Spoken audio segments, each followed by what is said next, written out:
मुझे तरस तो इस बेचारे शिवपाल पे आती है। वो तो केवल जैसे सत्यनारायण की कथा में जजमान एक होता और कथा सुनता है और बाद में अन्य लोगों को चूर्ण वितरण कर दिया जाता है, तो ये केवल चूर्ण खाने वाले व्यक्ति रह गए। लोकसभा चुनाव की हलचल के बीच जिन सीटों पर वोटिंग नजदीक होती है वहां बयानबाजी तेज हो जाती है, और अगर ये सीटें वीआईपी हों तो क्या ही कहने, इन बयानों के चर्चे दूर तलक जाते हैं। कुछ ऐसा ही हुआ है मैनपुरी में, जहां सत्यनारायण की कथा से शुरू हुआ संबोधन प्रसाद से होता हुआ चूरन की गोली तक पहुंच गया। यहां बीजेपी प्रत्याशी जयवीर सिंह के समर्थन में जनसभा करने सीएम योगी पहुंचे थे, जिन्होंने शिवपाल यादव पर साधा निशाना और जमकर सपा के राष्ट्रीय महासचिव को सुना दिया। इन लोगों ने प्रदेश को तबाह किया था माफियाओं के हाथों, और मुझे तरस तो इस बेचारे शिवपाल पे आती है।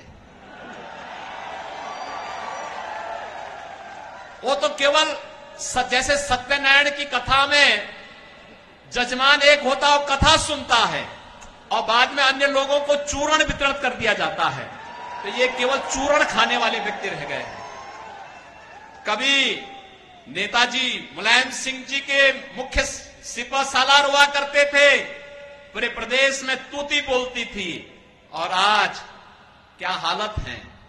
यानी कहीं कोई कार्यक्रम हो रहा है तो उनको बैठने के लिए सोफा नहीं मिलता, हत्ता मिलता है बैठने के लिए, हत्ता। और चूरण खाने के आदी हो गए हैं। और इसीलिए मैं आप सबसे कहना चाहता हूं, अरे वीर भूमि है, चूरण मत खाइए। वैसे तो मैनपुरी से सपा की डिंपल यादव चुनाव लड़ रही हैं, मगर सीएम योगी ये बात अच्छी तरह जानते हैं कि उन्हें अपनी मिसाइल किस ओर घुमानी है। सो चाचा शिवपाल पूरी तरह लपेटे में आ गए।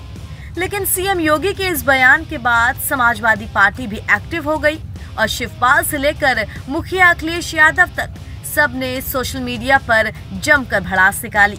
अखिलेश ने लिखा, वसूली को चंदा कहने वाले अब प्रसाद को चूरन कह रहे हैं।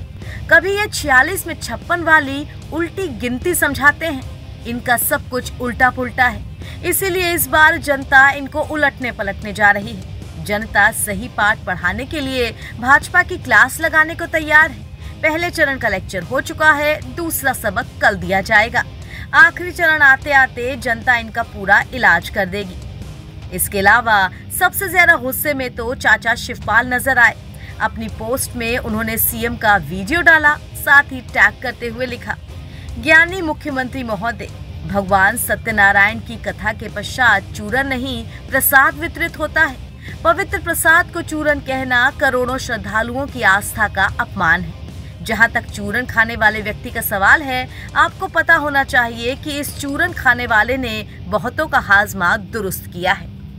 भाई पक्ष विपक्ष की इस बयानबाजी को देखकर कहना पड़ेगा कि देश के सबसे दिलचस्प चुनाव तो यूपी में हो रहे हैं। हम तो ये सोच रहे हैं कि जहां नेताओं के बीच बयानबाजी इतनी जबरदस्त है, वहां वोटिंग कितनी खास होगी और नतीजे कैसे आएंगे। वैसे जनता का क्या, लोगों ने तो सत्यनारायण की कथा भी सुन ली, चूरन की गोली भी खा ली। अब देखते हैं कि 4 जून को जीत का प्रसाद किस पार्टी को मिलता है। एनबीटी ऑनलाइन की रिपोर्ट।